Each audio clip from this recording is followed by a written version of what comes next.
Puan Siti Mariamah. Silakan. Bismillahirrahmanirrahim. Assalamualaikum warahmatullahi wabarakatuh.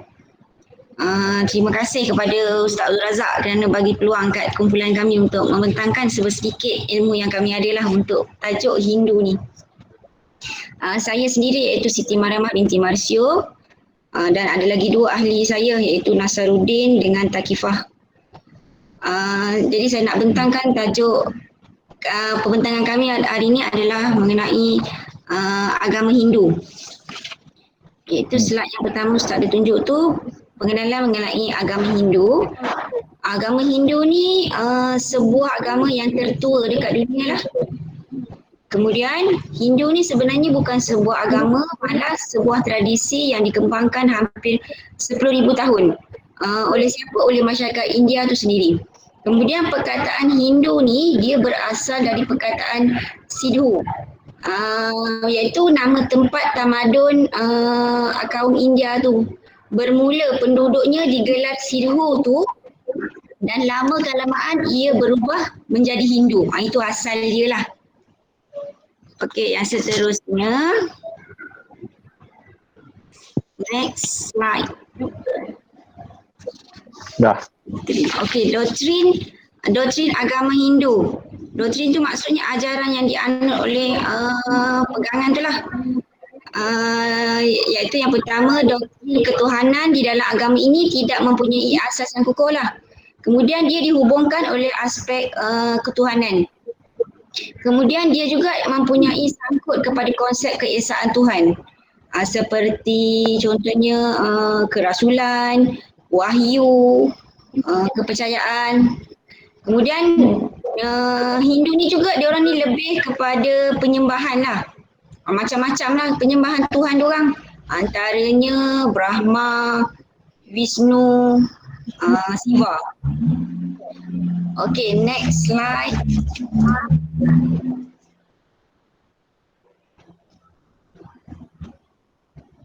Okay, agama Hindu ni diorang ada dua jenis doktrin ketuhanan dia.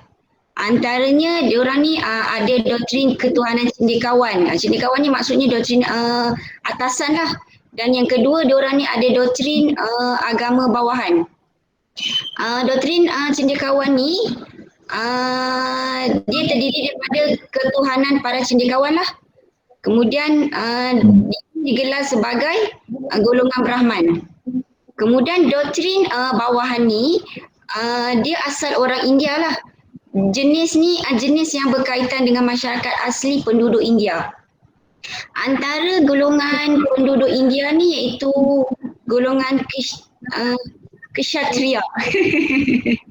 Kshatriya. Okey. Maaflah kalau slang terjawa sikit. Okey, next slide. Okey, kemudian seterusnya prinsip agama Hindu. Agama Hindu ni diorang mempunyai kewujudan Tuhan yang unggul. Kemudian diorang ni juga mereka ni juga mempercayai manusia itu suci. Kemudian agama Hindu ni diorang ni sangat tekankan kepada perpaduan. Konsep perpaduan lah. Kemudian contoh perpaduan tu yang memang melalui percintaan. Okey, seterusnya agama Hindu ni juga diorang mengekalkan keharmonian agama. Dan mereka juga dapat pengetahuan tentang perkara suci. Contoh seperti kitab mantra. Okey, next slide.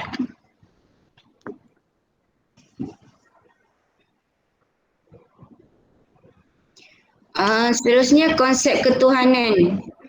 Konsep ketuhanan agama Hindu ni biasanya diorang lihat dari agama Priestisme. Kemudian diorang ni juga percaya kepada kewujudan pelbagai Tuhan lah. Diorang banyak Tuhan kan. Lain kita ada satu je. Okey, kemudian setengah penganut agama Hindu ni, diorang ni hanya percaya dalam kewujudan 3 Tuhan. Manakala ada yang percaya kepada banyak Tuhan, iaitu beribu-ribu Tuhan. Dan lainnya percaya kepada 330 juta Tuhan. Tuhan diorang ni banyak, kalah Tuhan kita kan.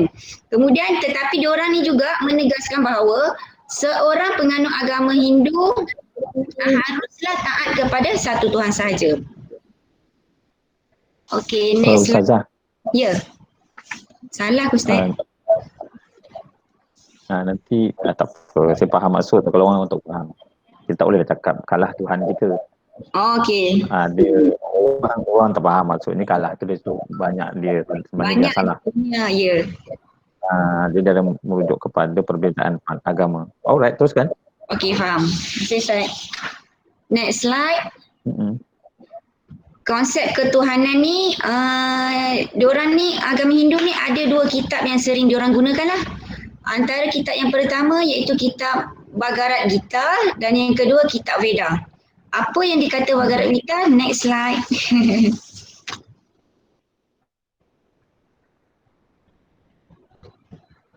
Okey, kitab Bhagavad Gita ni, kitab dia ni mempunyai bahawa hanya orang-orang yang mengikut nafsu hati mereka akan menyembah dewa palsu, iaitu Tuhan-Tuhan selain yang Esa. Itu Bhagavad Gita. Kemudian tengok next slide, kitab Veda pula.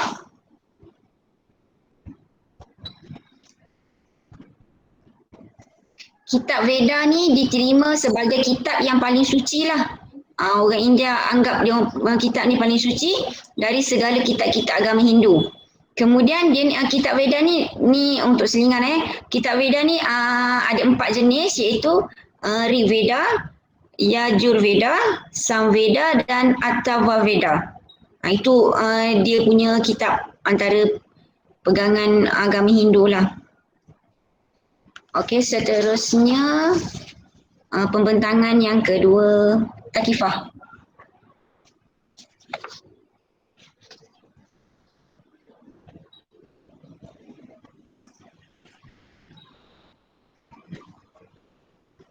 Maaf Ustaz, dia lambat sikit, line dia ni sikit.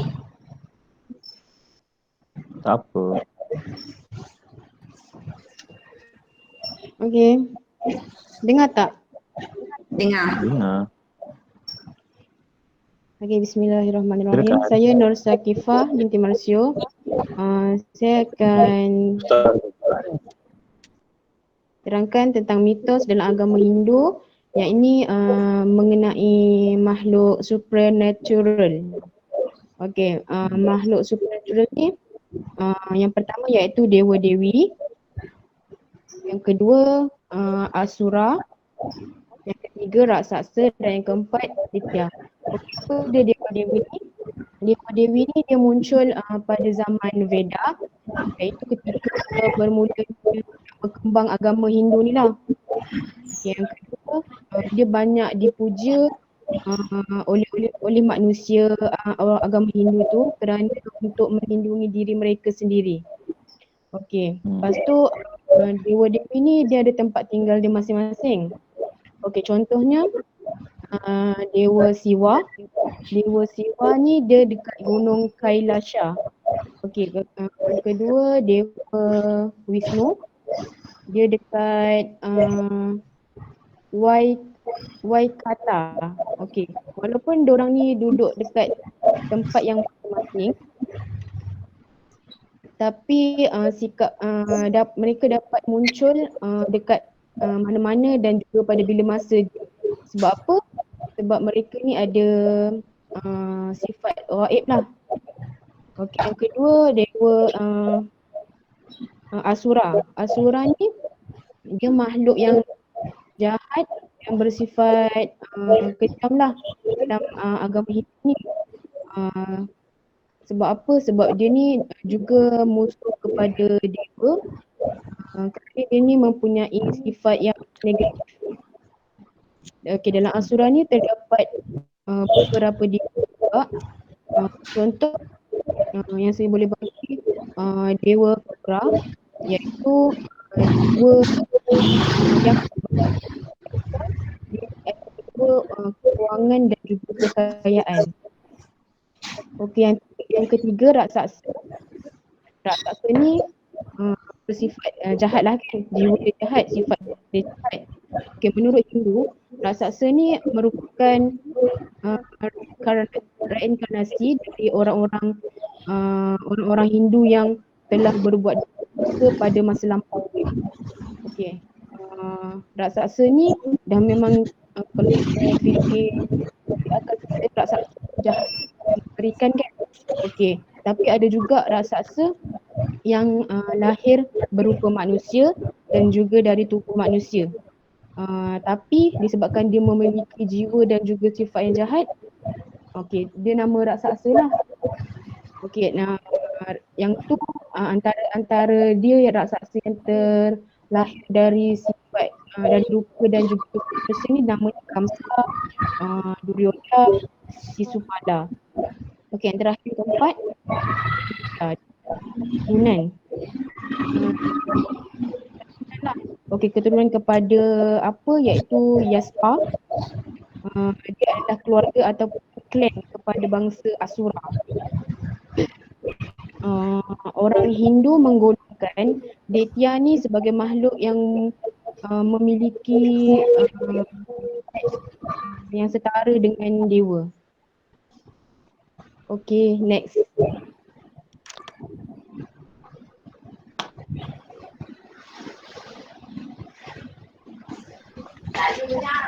Seterusnya kepada NASA.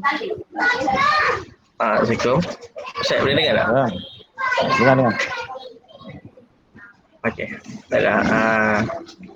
Saya akan terangkan tentang etika agama Hindu. Etika ni berasal daripada bahasa Yunani iaitu etis, yang berarti kesusilaan. Lebih tepatnya ethos yang berarti kebiasaan, adat istiadat dan juga kesusilaan. Okey. Etika agama Hindu. Peranan etika dalam agama Hindu ialah untuk menyatukan Asman diri dengan Brahman. Okey, Asman ni ialah percikan api yang dia saling berhubung dengan Brahman iaitu Tuhan dalam diri mereka lah. So yang kedua ialah etika bergantung kepada prinsip Brahma iaitu norma yang teratur dan bermatlamat, iaitu keadilan, kebaikan, kesucian, semua benar, iaitu Satyam, semua sederhana, Sivam, dan semua indah ataupun suci iaitu Sundra. Tiga kategori dharma iaitu menghormati orang yang lebih tua, semua peraturan gelagat rites iaitu pencapaian peragaan khas serta peraturan yang amat perlu diikuti oleh seseorang. Karma amalan ni yang berupa upacara agama lah. Ia mengejar manusia bertanggungjawab atas tindakan yang dilakukan. Okey, etika Hindu diambil daripada kitab Veda, daripada 15,000 tahun Masihi, yang menggalakkan penganutnya mematuhi disiplin dengan melaksanakan ajaran agama Hindu dan melaksanakan upacara ibadat kepada Tuhan mereka. Dia daripada kitab Veda lah. Kitab Veda tu dia mengajarkan tentang tata budi, tata nilai manusia yang baik dan yang buruk lah. Okey, kita terus ke ritual atau ibadat khas dan umum. Okey, ritual itu ialah pemujaan. Okey, puja ni dalam kata lain ialah kita tahu sembahyang.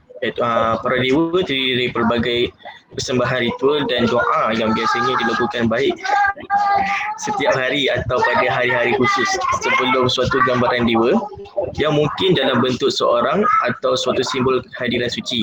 Dalam bentuknya yang lebih maju, puja terdiri daripada satu siri.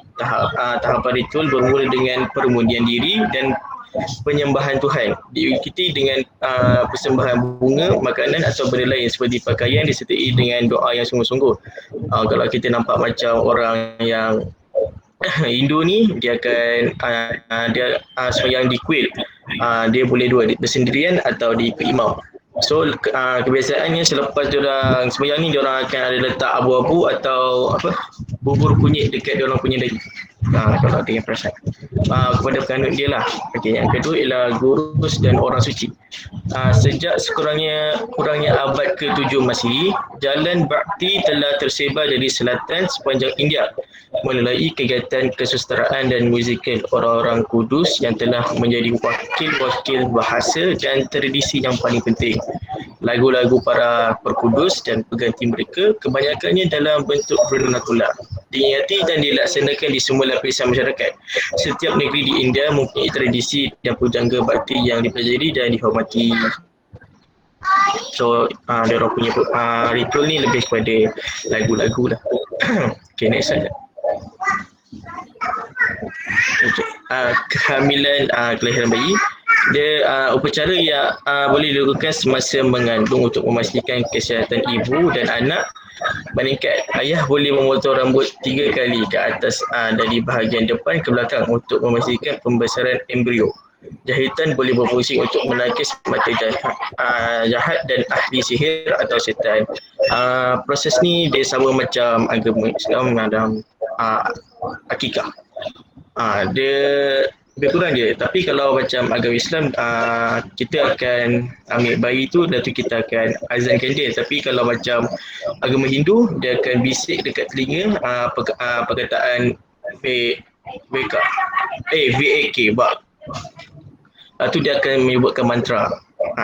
Okey, yang apa ni? Tahu. Bunaya ataupun upacara trip. Satu peristiwa penting dalam kehidupan Hindu. Lelaki Hindu kasta atas adalah upacara perayaan Upanayana yang berlaku untuk beberapa lelaki muda antara usia 6 dan 12 untuk menandai perahlian kepada kesedaran dan tanggungjawab agamaan orang dewasa. Pada upacara itu sendiri, imam keluarga melaburkan anak lelaki itu dengan benang suci untuk dipakai selalu di atas bahu kiri dan orang tua mengajarnya dalam menyebut Gayatri mantra. Upacara inisiasi ini dilihat sebagai kelahiran baru. Kumpulan yang berhak memakai benang suci dipanggil 2 kali dilahirkan. Tapi kalau untuk perempuan pula, diorang akan buat upacara ini bila diorang dapat haid yang pertama.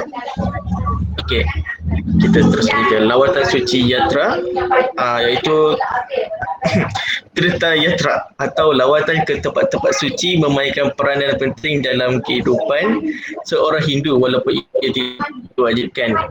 Tempat-tempat suci dan dapat meningkatkan tahap kesucian dan kerohanian seseorang.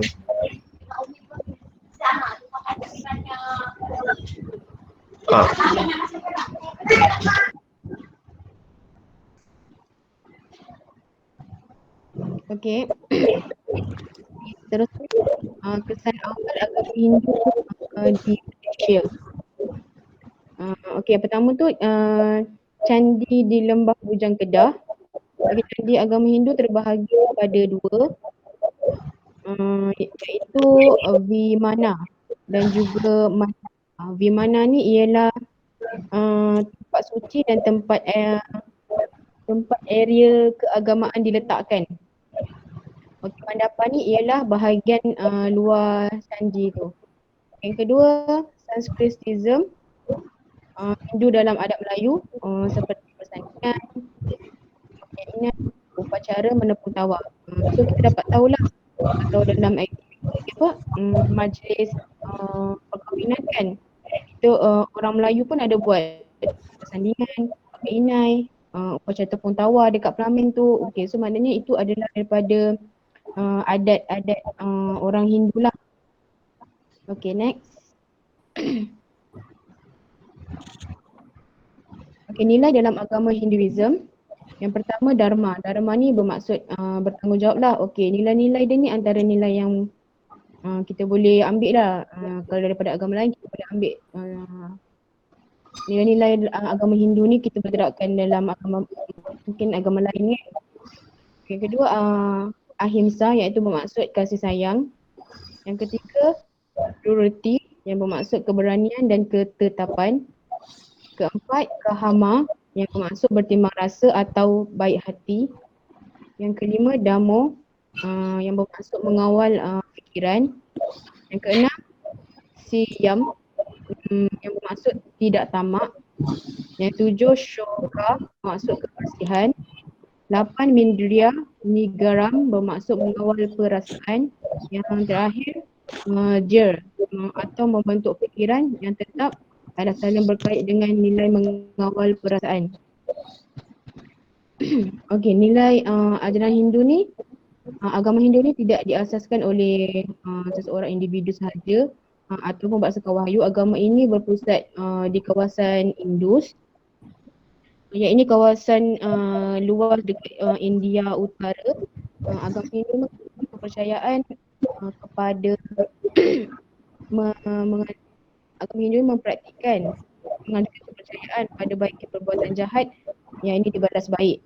Okey, agama Hindu ni mempraktikkan kepercayaan dan nilai-nilai seperti kepercayaan kepada Tuhan, beransur, ketabahan, mengawal diri, tidak dendam, tidak dengki, ampun dan maaf, menimba ilmu, kemanusiaan, tidak fanatik terhadap agama, memerangi hawa nafsu, mengawal kemarahan, mencegah penyiksaan dan patuh kepada ajaran Veda. Lagi seterusnya, Okey, cara kehidupan Brahmin atau Sami Hindu. Okey, Brahmin merupakan satu golongan karya atau warna dalam agama Hindu. Mereka adalah cendekiawan yang mampu menguasai ajaran pengetahuan, adat, adab sehingga keagamaan. Pada zaman dahulu, golongan ini umumnya adalah kaum pendeta, ahli agama atau Brahmin. Mereka juga disebut sebagai golongan Padri atau Sami. Padri atau Sami. Kaum Brahmin tidak suka terhadap kekerasan yang dilambangkan dengan tidak memakan daging darah atau bernyawa. Lebih kepada sapi, sehingga seorang Brahmin sering menjadi seorang vegetarian. Brahmin merupakan golongan karya yang memiliki kemampuan penguasaan ilmu, pengetahuan sama ada pengetahuan suci ataupun pengetahuan ilmiah secara umum. Kita bertanya mengenai ilmu pengetahuan dan fenomena alam kepada para Brahmin.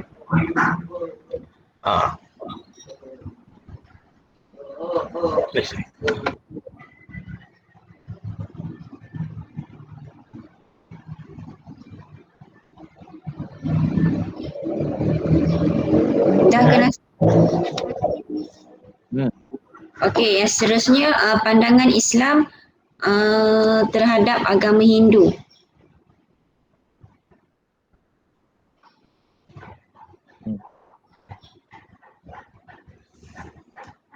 Tak nampaklah tulisan ni Ustaz. Sekejap. Tak nampak? Lepas tu dah besar kan? Slide ni kecil. Awak guna handset ni? Saya buka handset jap. Okey, Tak, pandangan guna handset ke? tak. Saya tengok slide Ustaz. Saya tengok handset pula. Saya tengok telefon. Okey, pandangan Islam terhadap agama Hindu. Dalam agama Hindu wujudnya kasta, iaitu pembahagian masyarakat. Dalam Islam tak ada kasta, malah mereka semua sama sahaja di sisi Allah. Kemudian yang kedua, penganut agama Hindu ni, diorang ni mempercayai kitab adalah wahyu yang diterima para resi. Lepas tu para resi tu orang yang suci lah yang mendapat wahyu. Kemudian bagi Islam, kitab-kitab Samawi diturunkan kepada Rasul dan kandungannya utamanya menjelaskan tentang akidah, tauhid, keesaan Allah, alam akhirat, kiamat, dosa pahala dan sebagainya lah. Itu perbezaan lah antara kita dengan Islam dengan Hindu. Kemudian mengikut kepercayaan orang-orang Hindu ni, Tuhan yang satu menjelma dalam 3 nama yang merupakan satu kesatuan yang dipanggil Trimurti. Trimurti tu 3 kekuatan Brahman lah dalam pencipta dia. Okey, yang seterusnya bagi Islam, kepercayaan dalam pemujaan terhadap dewa-dewa serta kepercayaan terhadap Trimurti adalah bertentangan dengan akidah tauhid Islam lah. Kemudian regenerasi ni maksudnya penjamaan semula lah, tidak mungkin terjadi. Menurut Islam, seseorang manusia apabila mati, rohnya tidak lagi jelma ke alam. Ini berada dalam alam barzah lah kalau kita lah umat Islam. Kemudian agama Hindu dan Buddha ni mempercayai hukum karma. Diorang percaya dengan hukum karma, iaitu antaranya kesengsaraan yang dialami oleh seseorang. Kemudian dalam Islam, setiap manusia akan menerima balasan pahala, dosa dan akhirat. Itu perbezaan antara Hindu dan Islam. Okey, seterusnya kesimpulannya. okey baik, kesimpulannya setelah mempelajari dan mentelaah seketika etika dan moral agama Hindu, kami dapat mengetahui hukum ajaran dewa-dewa, dasar ketuhanan dan kefahaman agama Hindu terhadap penganut-penganutnya. Selain itu, kami juga dapat mengetahui bahawa agama Hindu adalah agama dan ketiga terbesar yang ramai penganutnya. Okey, itu saja daripada kumpulan kami untuk hari ini. Terima kasih semua.